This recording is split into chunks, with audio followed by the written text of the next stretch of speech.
All right, here we are, talking Here from we Las are. Vegas to Las Vegas to Las Vegas. Yeah. Yeah, we're going to welcome Mickey Finn of the band Jetboy. So anyway, Mickey, well, welcome to Las Vegas. You left beautiful Hawaii to come to Las Vegas, but Yeah. you're going to get your money's worth. Yep. Absolutely. We got here in October. We have a beautiful home now that would be like $1 million in Hawaii, if you can equate that. Similar to like living on the beach in Santa Monica or something, you know. But we're here in Vegas. Happy to be here. Uh, I think it's a good spot for me geographically, as far as music and just being more accessible. Hawaii is a beautiful place to be and live. I was there from 99 to 2006, and then I was back in LA from 2006 to 2014. Mhm. And then, just got back here now. So deep roots in Hawaii. My wife's born and raised there. Both of our kids are born there. And shout out to my Koapuna brothers and my motorcycle club there. Biggest, best statewide motorcycle club there. So, it was good times and tons of friends there. Shout out to my bros in the Numbskulls, great band. But yeah, back here now. And what do we call us now? Las Vegans? Las Vegans? I've been here 20 years now from New York City. I'm not sure what to be called. It is a thing. It's Vegians or something. I definitely looked it up. I don't know. Vegian. If you don't eat meat and dairy, then you could be a Las Vegan, but that's a whole. You're right. Yeah, I eat meat and dairy, but I got love for vegans. I got love for vegans. But we were talking earlier. You work from home, so this has not been that crazy a thing for you. You're used to doing Zoom and. Yeah, the craziest thing I did for 2020 was grow a beard, and that was a choice actually before COVID hit. So, yeah, but as far as a lot of people having to adapt to work at home and whatnot, I was already used to it. I'm fortunate to work in the men's hair product and grooming industry, so something near and dear to my heart. Yeah, hair's been a big part of your life. Big part of my life. Yep. Or lack of hair. Yeah, a lot of your peers don't have it. So yeah, right. Yeah. We won't name names. I have friends my age that have no hair in the middle and hair on the sides. I shaved my hair on the sides for 30 years and have hair in the middle only. But now I have my head tattooed too. So nice. Yeah. Yeah. Well, let's go back in time for a minute. You're from Newark, New Jersey, carjacking capital of the world, according to Howard Stern. Yeah, also the armpit of New Jersey. yes. And so you headed out to California, to San Francisco, California.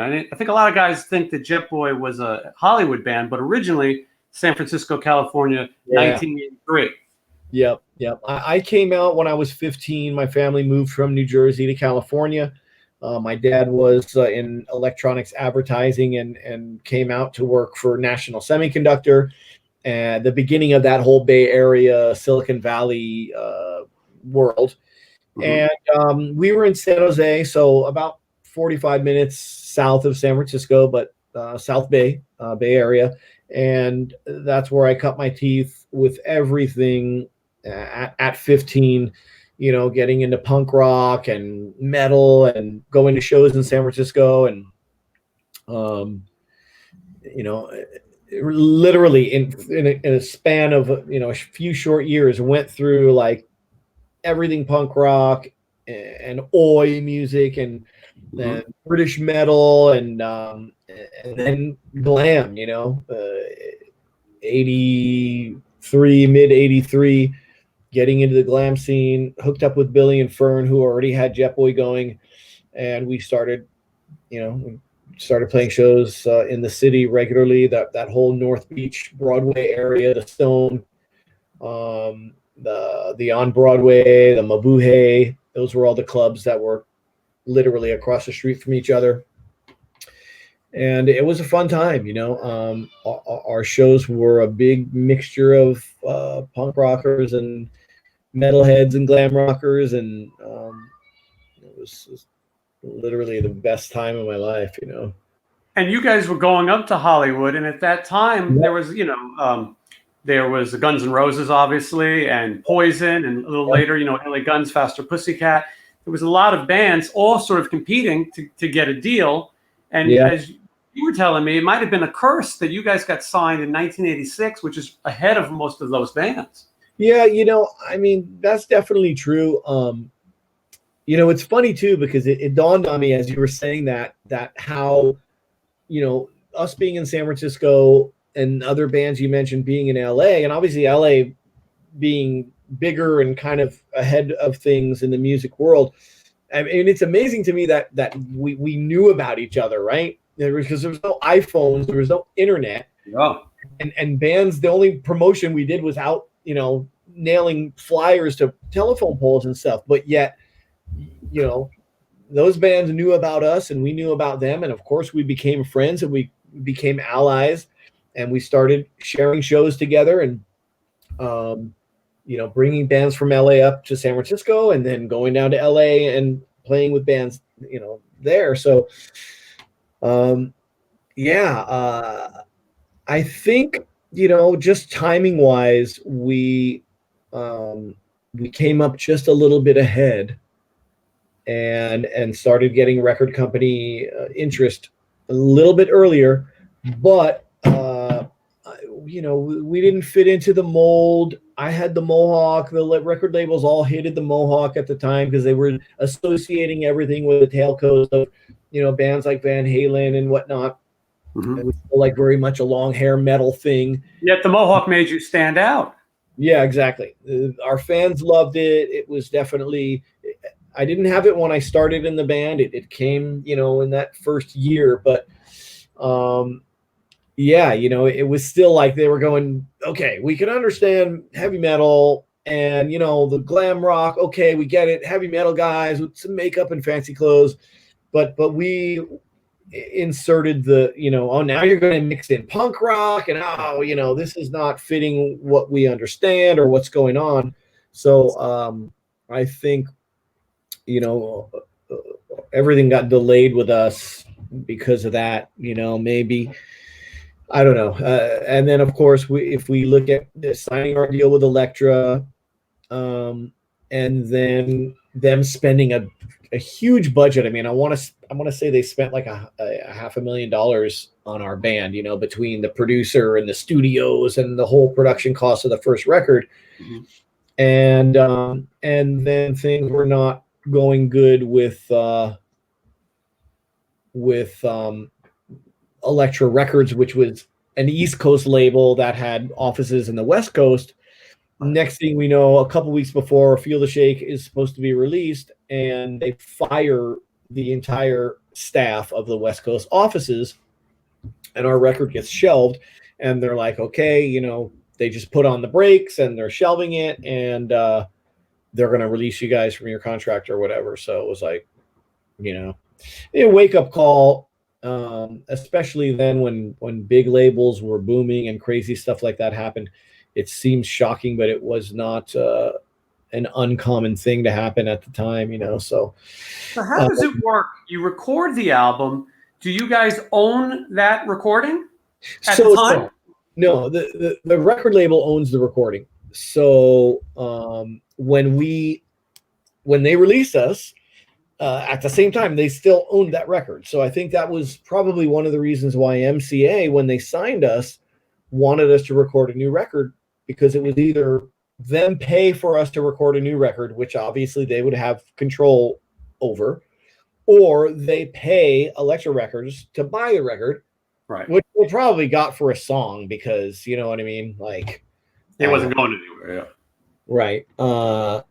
And we argued that point, and that ate up some time. Probably maybe wasn't in our best interest. We should have maybe just recorded a new record. But I mean, remember, you're a young band, you get signed to a major label, big deal, money coming in, and then you record your first record, and then it's like it gets shelved. And I mean, to me, it's like every band only has one first record. You know what I mean? Yeah. So I think that's why we we stuck to our guns and said, now I know no. we're jumping around because a lot happened, because technically you signed with MCA. The record comes out in 1990, which now you're technically late to the party.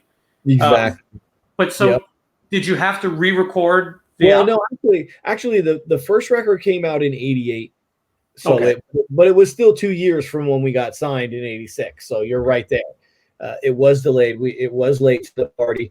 In that time, a year went by. Literally a year went by from when our record was supposed to be released and when it came out.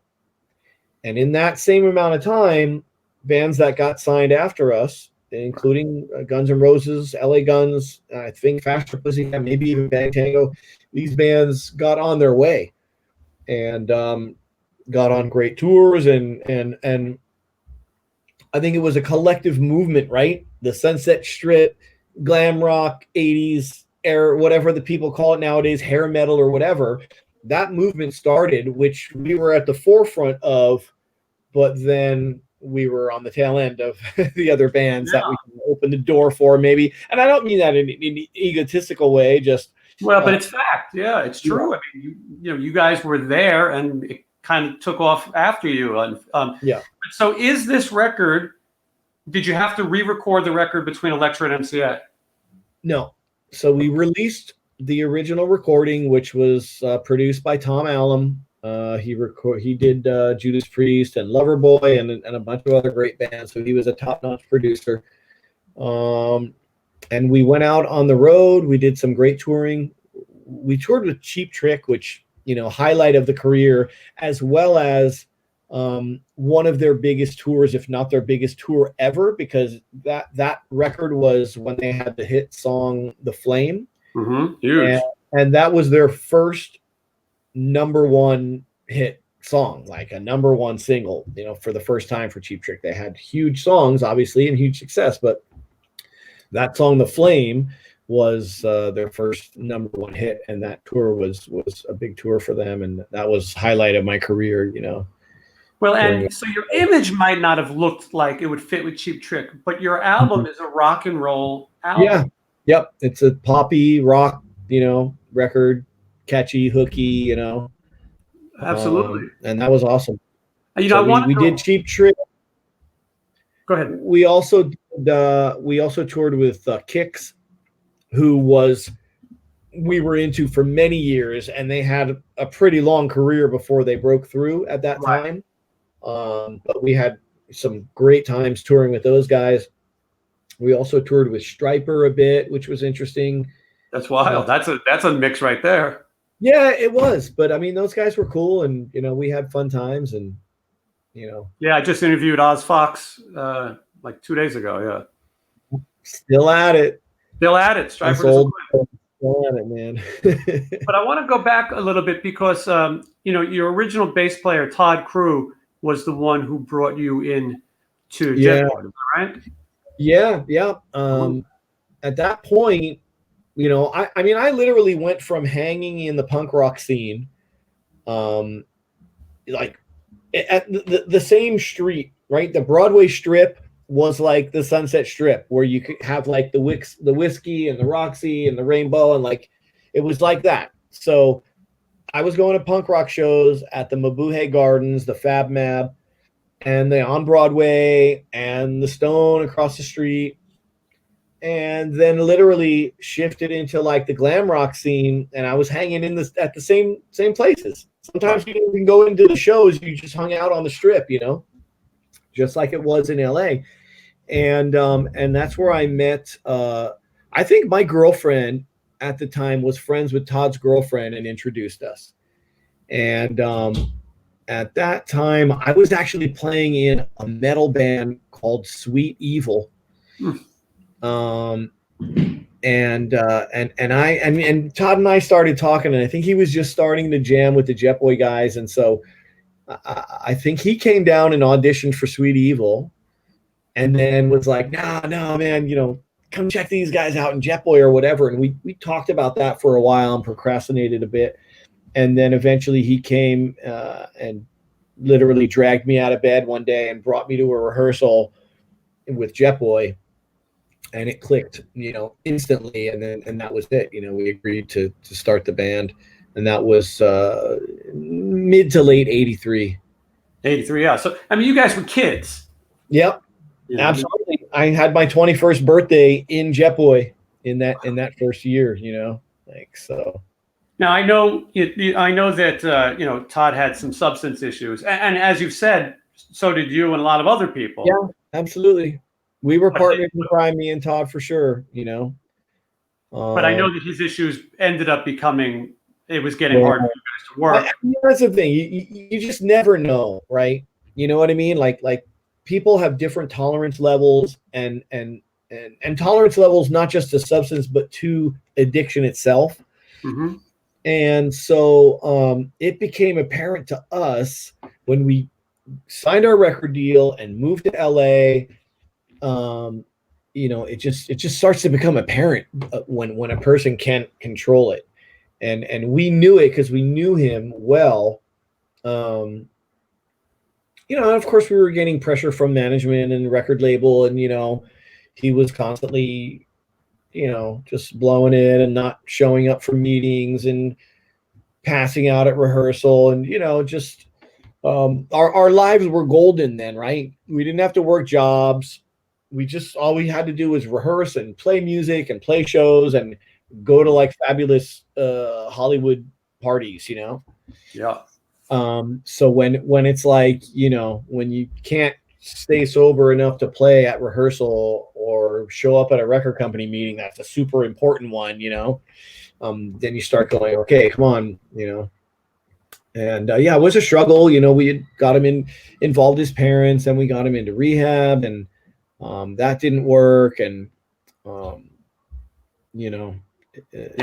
eventually that record label and management pressure takes over, and they're just like, look, you gotta lose this guy. He's going to ruin everything for you. You're going to lose your record deal, blah, blah, blah. So that's what we did. And so you guys brought in Sammy Yaffa from Hanoi Rocks to play on the album. Yep. Yeah. Which, ironic too, because they were literally our favorite band, and one of our biggest, if not the biggest influence on us. And we were actually scheduled to play with them the weekend after Razzle died. Wow. In LA. Like they were scheduled to play in the Bay Area shows, and we were booked for that run of shows with them. And then, it was like, was it a year or two later? Here we are, like Sammy Yaffa's flying over from Finland or London or whatever to be in our band. And it was probably one of those things where Hanoi didn't make the money that they probably should have. Absolutely. I believe if that hadn't happened with Razzle, they would have broken through. I'm not saying they would have been, as big as Guns N' Roses or whatever, but they would have broken through. You know what I mean?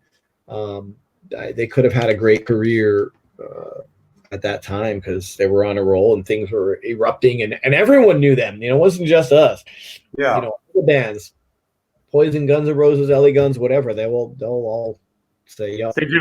Yep. Hanoi is the common name in all those bands that were influenced. Yeah. I mean, for us, Hanoi and New York Dolls, New York Dolls is obviously another big one. Johnny Thunders, the Heartbreakers, Richard Hell, that whole. Yeah, all that great East Coast rock and roll. Yep. So, I mean, I know it's been talked about a lot, but so Todd, when he's out of the band, was he working with Guns N' Roses, or was he just kind of hanging out? Because I know he ends up going to New York. Our bands really were very close, prior to this. Those guys all stayed at my house when they played in San Francisco. I mean, at that time, I really believe that's one of the factors that caused Slash to get so into Reptiles. I mean, obviously, I'm sure he liked them anyway, like I did from the time I was a kid. But at the time, I was living with this guy, Mitch White, near and dear friend of mine, lives in Pahrump, actually. Saw him just recently. And we had this crazy house full of reptiles, all of his stuff. I mean, illegal stuff like cobras and gaboon vipers, and just crazy house full of deadly reptiles and exotic reptiles. And that was my pad, So when those guys came up to play with us, they would stay at my house. We stayed with them in LA. We remained friends, through those early years. Right. But there was a point where, I feel like we started pulling back from, like the heroin use and that gnarly side of partying. And maybe for them it was just like all good, like that's when it started and they were having so much fun and they knew they were in control. But Todd was like started spending more time hanging out with them in their camp, so to speak, than us, right? Because it was what we had, like an apartment building where we had like 3 apartments, and so that was like our camp, and then they had their camp, and I think at one point they rented like a house in the Hollywood Hills. And so, Todd was just always hanging with them. And, then the divide started even more, because it's just like, okay, dude, we have an important meeting tomorrow at the record label. We're going to pick you up at 8 a.m. Please just be sober. We'll get wasted afterwards. All good, whatever. Mm-hmm. And then, like, he doesn't make it, and you're there and nobody's answering the door. I don't know where Todd is, who knows, whatever, So it just, the conflict and the divide started. And so what brings him to New York with Guns, though? Because Guns N' Roses was there on some kind of promotion. I mean, look, at that point we parted ways, and Sammy joined the band, and we went on with recording. And there was a month or 2 of recording in LA at the record plant. And then we were on to Fort Lauderdale, Florida at was that the record plant? Yeah, I think record plant is in Florida, yeah. Anyway, we recorded in LA. We went to Miami or Fort Lauderdale to mix the record. And that was when we got word, when we were in the final mix of the record, Feel the Shake. We got the word that he overdosed and died, and he was with Slash in New York. And, I mean, so ultimately, he went with Guns N' Roses to New York, and they were at the hotel, the Milford Plaza in Times Square. And, and this story is all over. And, I know Slash has something in his book that I know your guys, sort of dispute the way that Slash tells the story. Well, but I mean, I guess it's it's all circumstantial. I wasn't there. No one was there. Slash was there, And so, these are young, dumb guys doing heroin. Exactly. Yeah. No, hard for to sure. make a good decision. Yeah.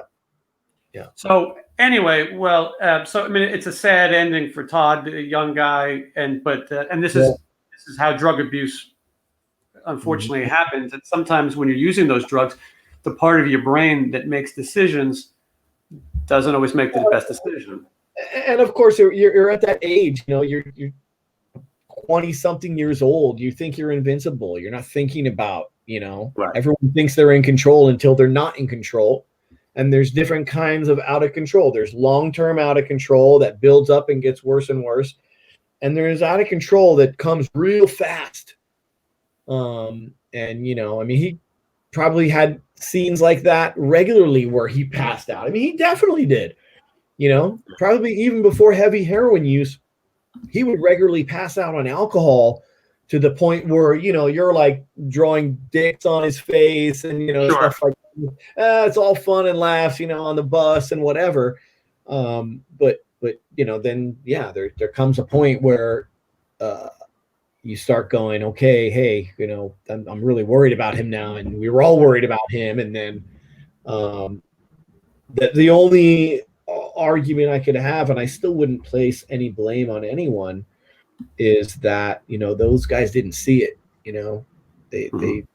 They were just like, nah, it's cool. And, we all had friends like that and whatever. But I think we just knew him a little better, and we knew it was like not cool, I mean, and I know now, like after another 30 years in the party scene and the rock and roll scene and the touring world and whatever, I would be much better. I would be now going like, no, no, no, no. I've seen this. I've seen it. How it ends. Yeah, I know how it ends. I've had too many friends die. I've had too many friends go down this road. It's clear. But at that time, nobody knew. So, Yeah. um, Well, yeah. rest in peace to Todd. Yeah. The tragedy of that scene and that time. But anyway, let's talk about. So the record is out, and I want to talk about. Let's start with this right here. How does this movie come about? Yeah, so I mean, obviously, like I said, Universal and MCA was the same company. So the fact that we were on MCA Records, they gave preference to their bands for music projects, and that was a good one because we were on there. I think Circus of Power was on there. Right. Yeah, it's a good soundtrack. We had 3 or 4 songs on there. And, which is huge. I mean, Jetboy's this band that had everything. It should have gone their way. You have a major movie, Tom Hanks. Yep. Yep. And all we these songs too. We had one called "She's Out of Control" with Tony Danza. Yes, so that was with Mickey Dolenz daughter. Yeah. It wasn't as big as a movie. It didn't become the cult classic that the Burbs did. But that was another cool one. And then we had like the Rock the Boat commercial, and we had things going on. Yeah, there you go. I mean, this was a big scene in the movie. Tony Danza's daughter's going on a date, and the guy pulls up playing Feel the Shake. Yeah, in a like 4-wheel drive truck or something. Yeah, it was pretty cool. Yeah. I mean, so here you guys are. You got not one record deal, but 2 record deals. Ultimately. You get 2 movie soundtracks that most bands would have been killing for. And, there weren't a lot of guys getting that. Mm-hmm. And so it turns out, being related to Universal is a good thing for you guys. Yeah. And I think a lot of people knew the song Feel the Shake from these, from these movies. Yeah. And then it seemed to be going good at that point. But unfortunately, at the same time, there was a new music scene coming up. Like none of us knew that our whole scene was about to like fall off a cliff and be done like that. I mean, it wasn't like that, but when you look at music scenes that lasted, a decade, we didn't have a decade. There was like 5 years tops before. And like we said, you were early to the party. Yeah. But by the time the records come out, you're slightly late to the party. So this is 1990. This is the follow-up to Feel the Shake, Damnation. Yeah. So what can you tell me about this time when this record comes out? So, I mean, we got pulled off the road. We thought early, I mean, most bands will support a record for a year on the road. It was like we did 3 months of touring or 4 months of touring. And they said, okay, they want you to come back and start working on the next record. So we're like, okay. But I mean, that just showed, I think, that they weren't really behind, pushing that first record and wanting to spend a lot of money. They really wanted us to record a record under their control. So we did Damnation with Dwayne Barron and John Purdell. Great team of guys. And, we matured a lot during that. We became a little heavier, a little grittier, and a little less glammy because that's how fast things moved, right? I mean, the record came out. We had a great promo party at the Cat House with we gave away a 57 Chevy because we had the song Heavy Chevy. We had Lemmy from Motorhead came up and played a couple songs with us at our record release party. We were off on the road, and I think we had 3 consecutive tours booked. We were supposed to tour with Extreme, and then we got word that they were pulling the plug.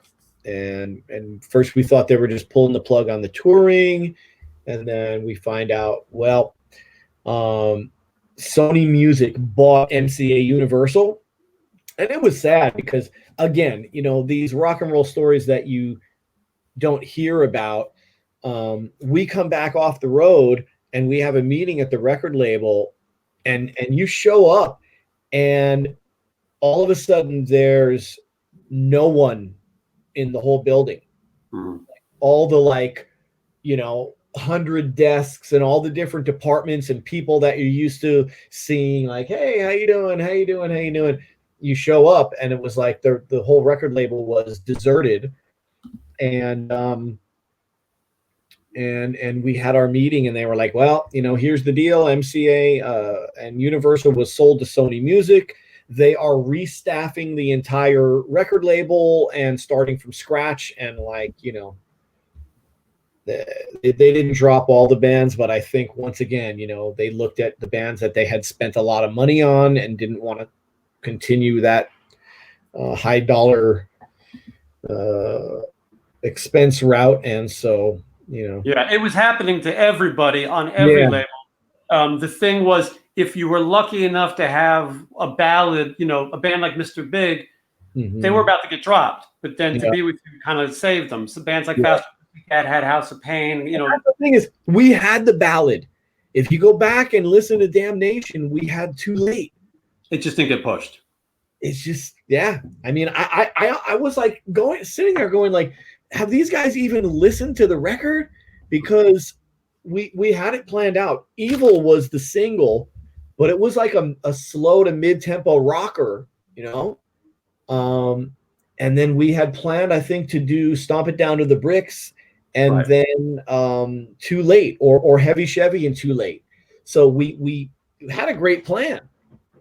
I can't believe if you go back and listen to Too Late and equate it with that era, with Kix's ballad, Don't Close Your Eyes, and like that whole Home Sweet Home. I mean, if you listen to Too Late, it could have been golden if they would have just had a little confidence there. But yeah, and Jetboy is always regarded as one of those bands that just didn't break through, but fans of this music go back and are still enjoying those records.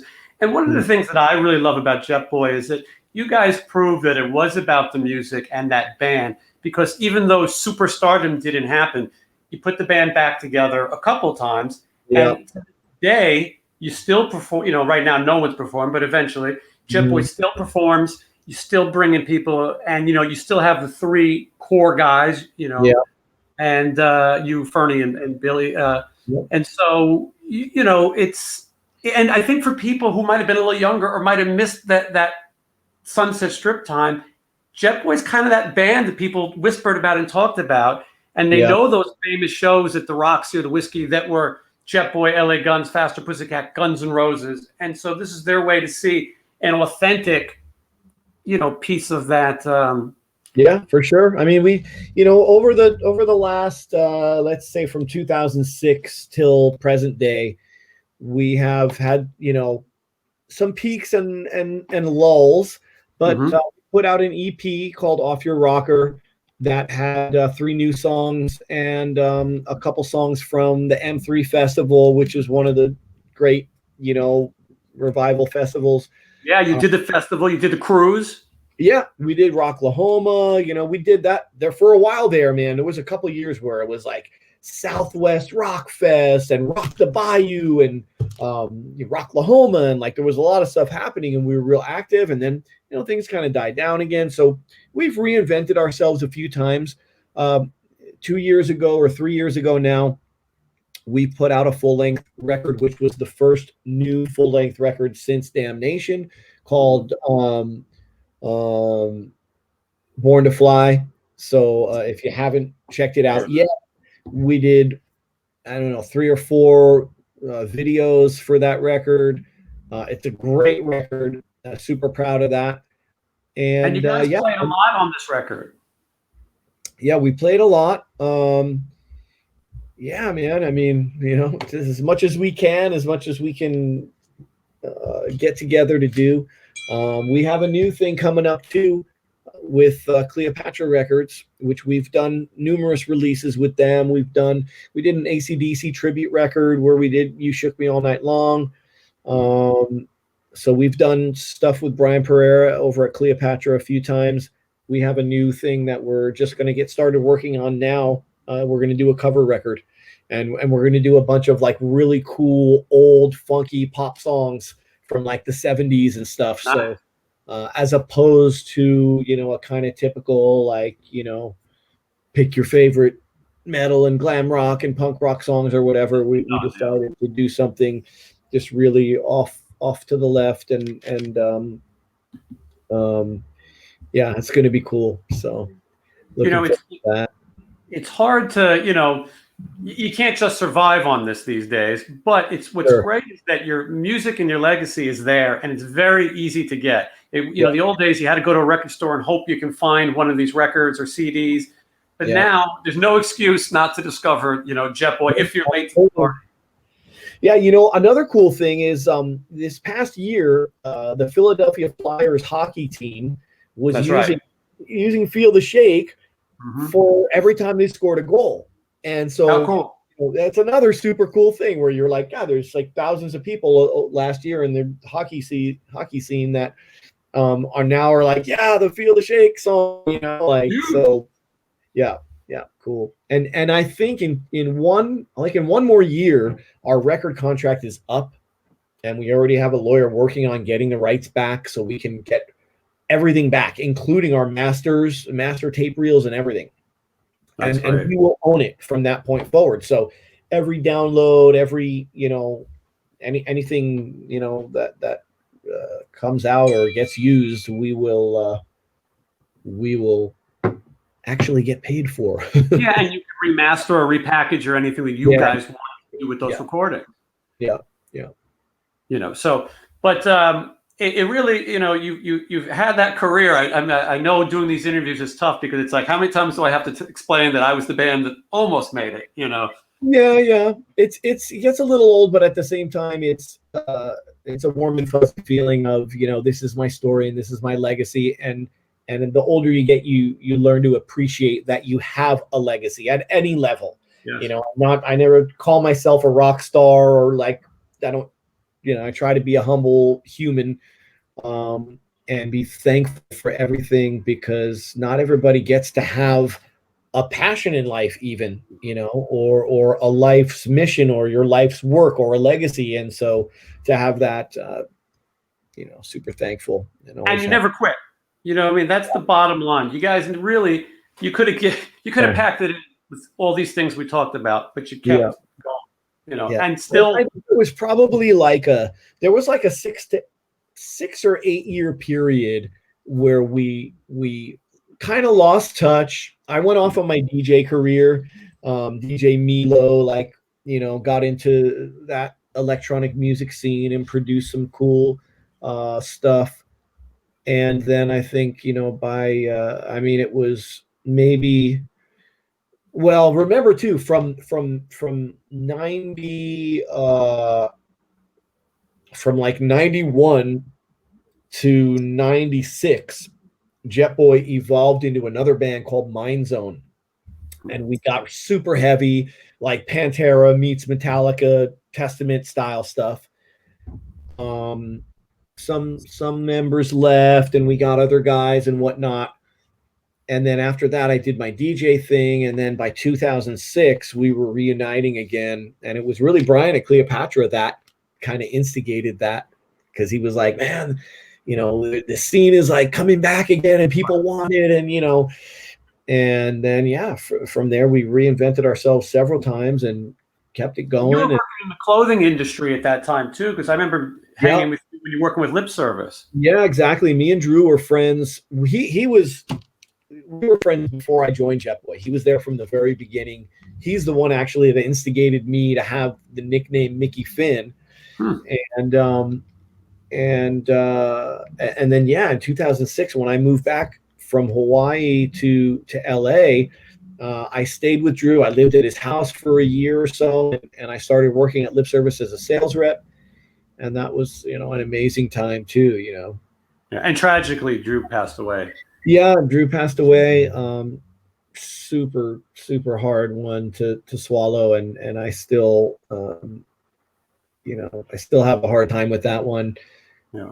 And I mean, I still have dreams about him all the time, and man, that one is really hurts. But a lot of great years there, man. Super fun times with Drew and Lip Service and the Lip Service crew, and all the trade shows, and going to London and all over to, sell alternative punk rock. You were all over the place. Yeah. And Lip Service was huge. Yep. And was it right after that you started doing the hair products? Yeah. Yep. Literally, went from Lip Service to, I actually worked for another friend's music promotion company for maybe a year. And then I got picked up by Layrite as a sales rep there, and I was with them for 7 years. Another great, I've been fortunate with great jobs, right? Because I've worked from home for 10 years. Either I'm selling punk rock clothes and rock and roll clothes, or the music promotion website, and then right into hair products, which obviously hair has always been a theme for me.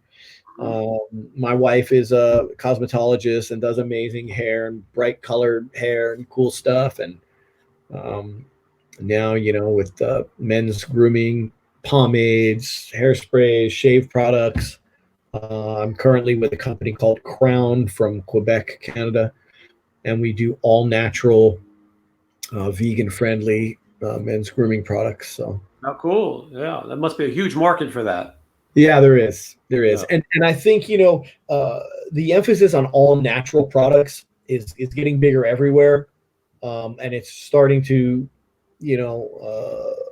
melt into barbershops and men's grooming as well. So I think you're going to start to see more of that. But our company, we pride ourselves on cruelty-free, paraben and sulfate-free, gluten-free, vegan-friendly products. That's great. Amazing ingredients, amazing fragrances, and check it out. KRWN. Yeah. Right, KROWN. Yeah. KRWN. 4 letters. 4 letters, right? Sorry. Yeah. KRWN. Crown Grooming. That's why the email didn't go through to you. I'm on Instagram with it, and I post to my Facebook once in a while too, so it's easy to find info, and you can order stuff too. So. Yeah, absolutely. And people can listen to Jetboy music. It's available. Born to Fly is the last studio album. Yeah, check out Born to Fly if you haven't checked it out yet. It's a little bit of everything, Jetboy, and it's also a next progression for us. We've always been very about the AC/DC, Aerosmith school of rock. Good pop music, good blues. We have a track on there that we didn't do a video for called Smoky Ebony, which is amazing slide guitar and harmonica and stuff. And then there's 3 videos though, which is a lot. Yeah. Great. And you guys had Eric Stacey. 4. I think it might even be 4 videos. I know we did Born to Fly. We did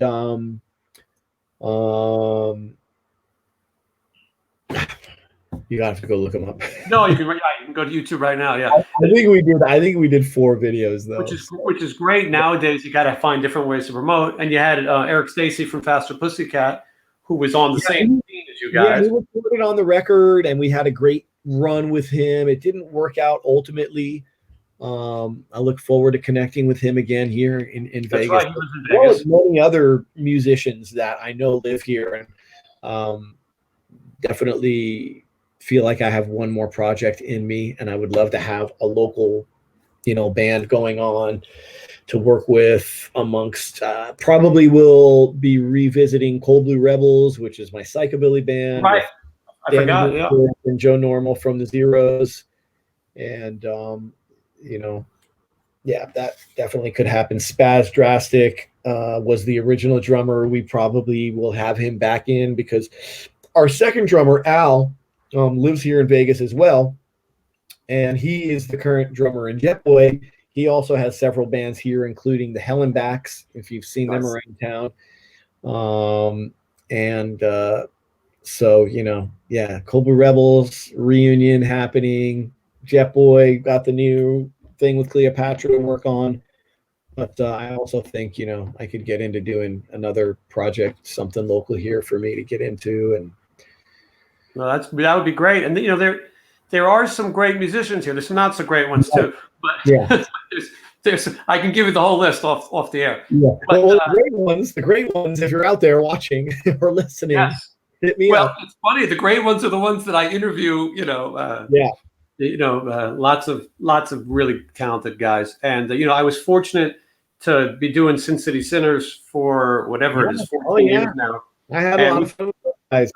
I'd come out and do a few songs and party, and we'd have a great Whenever time. you were in town for lip service, I knew we could get you to come play Feel the Shake and blow some heart.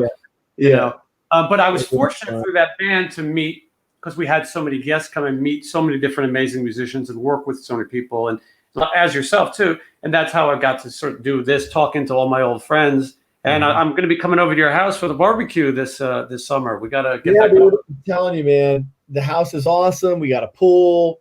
We had our budget to furnish the house, and like one of the top 3 things was a nice grill for the backyard. So yeah, come on over. I'll grill you up some steaks. We'll do some salmon, some halibut. Oh man. That's why it's funny. The last 2 times I saw you, once I ran into you and your wife at Universal Studios. Yeah. Which isn't even open anymore. Nothing is. And then after that, I was fortunate that my band, Sincere Rejects, opened for Jetboy when you guys were promoting Born to Fly. So, every now and then they would read us names of bands. Do you want to play with this band? Do you want to play? When I saw Jetboy, I said, that's the one that we want to get in the building. We had a great time with you guys. So, yeah, for sure. Hopefully we'll do that again. Yes, it's coming back this summer. We're going to be in good shape. I'm confident. Yeah, well, I appreciate you spending some time with me, Mickey, and letting some folks know about some history and some new stuff as well. Yeah, right on. Thanks for having me, man. I appreciate it. Let's do it again. And hit me up, in the next week. Billy might come out tomorrow. He might come out for the weekend to start working on songs. So if he's around, I'll give him a shout. Love it. Yeah, absolutely. Okay, we'll talk soon, Mickey. All right, Jason.